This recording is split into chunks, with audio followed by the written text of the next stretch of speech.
Parfois, on ne comprend pas pourquoi certains meurent plus jeunes que l'âge où ils devraient mourir selon nous. On oublie pourquoi on est ici.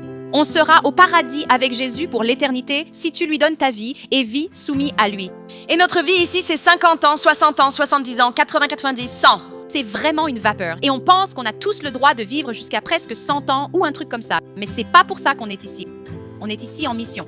Nulle part dans la Bible, il est dit que nous tous, quand on donne notre vie à Jésus, on vivra jusqu'à 100 ans et qu'on sera comme Élie, emmené facilement au ciel. Mais ensuite, on voit Élisée, son fils spirituel, sa mort était très différente. Dieu choisit parfois d'utiliser la maladie, comme avec Élisée, pour nous amener au ciel. Dieu est Dieu et c'est ce qu'il choisit. Il est tellement important pour nous de comprendre les voies de Dieu. Au lieu de le blâmer, nous devons lui faire confiance et le louer quand même parce qu'il n'est que bon et fidèle. Laissons-le avoir le contrôle. On ne blâme pas les médecins s'ils ne peuvent pas sauver quelqu'un et que la personne décède. On ne leur en veut pas. On ne fait pas d'émeute dans la rue. Non, parce qu'on sait que Dieu est Dieu. Ils n'ont pas ce contrôle.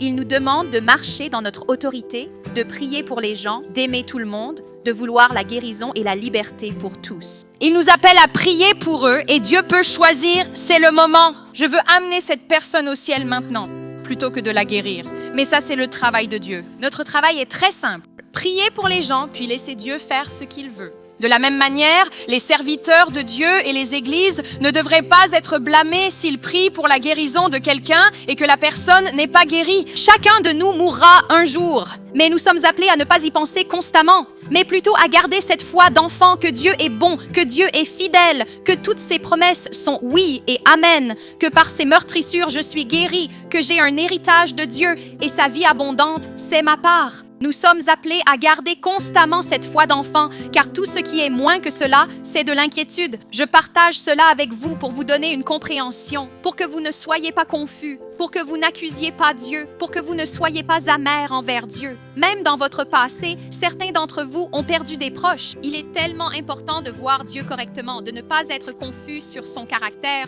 sur pourquoi il permettrait que quelque chose arrive, mais d'avoir une confiance totale en lui. Et chaque jour, laissez Dieu être Dieu.